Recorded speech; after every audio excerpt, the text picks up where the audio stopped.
Hi అండి. Welcome to Sridevi vlogs.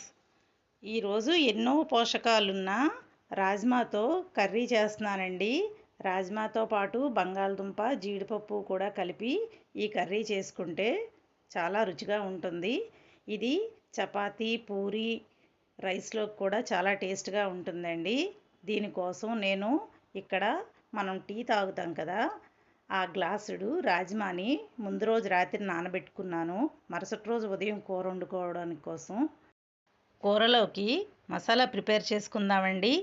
3 పచ్చిమిర్చి, 1 అంగుళం అల్లం ముక్క, 6 వెల్లుల్లి రెబ్బలు, 1 పెద్ద ఉల్లిపాయ ముక్కలుగా కట్ చేసి తీసుకున్నాను. Whole garam masala powder 1 spoon వేసి గ్రైండర్ చేసుకోవాలి. ఇప్పుడు కుక్కర్లో 1 గ్లాసు నీళ్లు పోసి వీడియోలో చూపించిన విధంగా రాజ్మా మరియు బంగాళదుంపలు 3 విజిల్స్ వచ్చే వరకు ఉడికించుకోవాలి. ఇక్కడ నేను 4 బంగాళదుంపలు తీసుకొని 1 అంగుళం పొడవున్నట్టుగా తొక్క తీసేసి ముక్కలుగా కట్ చేసి ఆవిరి మీద ఉడికించుకుంటున్నానండి. ఇలా ఉడికించుకోవడం వల్ల మనం ఈజీగా కుక్ చేసుకోవడానికి బాగుంటుంది. బంగాళదుంపలు కూడా పొడి పొడిగా ముక్కలుగా కనిపిస్తాయి.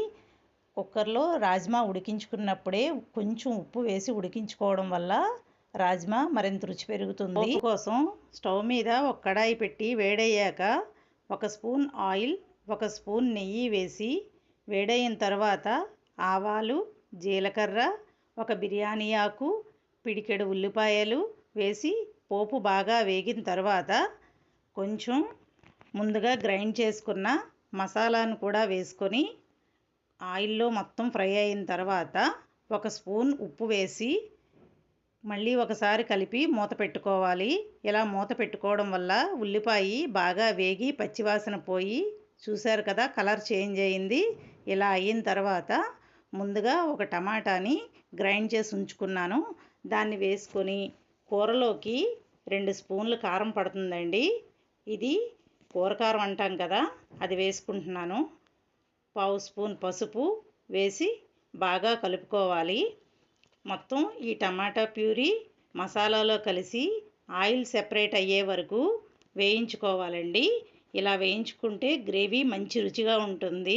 ఇప్పుడు ముందుగా కుక్కర్లో కుక్ చేసుకున్నాం కదా రాజ్మా, బంగాళదుంప ముక్కల్ని ఈ మసాలాలో వేసి మసాలాలు బాగా పట్టేటట్టు రాజ్మా, బంగాళదుంప మొత్తం కూరలో కలిసేటట్టు బాగా కలుపుకోవాలి. బాగా కూర అంతటికి మసాలా పట్టినట్టు కలుపుకున్న తర్వాత పిడికెడు జీడిపప్పు కూడా వేసి బాగా కలుపుకోవాలి. ముందుగా మనం రాజ్మా కుక్ చేసుకున్న వాటర్ మిగిలింది కదా, ఆ వాటర్ని కూడా కూరలో వేసుకొని మరి కొంచెం వాటర్ వేసుకుంటూ గ్రేవీలాగా కూరకు సరిపోయే విధంగా వాటర్ని వేసుకొని కూరను ఉడికించుకోవడమేనండి. చివరగా కరివేపాకు, కొత్తిమీర వేసి కూర దగ్గర పడే వరకు ఉడికించుకొని సర్వ్ చేసుకోవడమే. మనం మసాలా దినుసుల్ని కూరల్లో వాడుకునేటప్పుడు దినుసులుగా వాడుకున్న ఒకే రుచి ఉంటుందండి. పౌడర్గా చేసుకొని కూరల్లో వాడుకున్న ఒకే రుచి ఉంటుంది.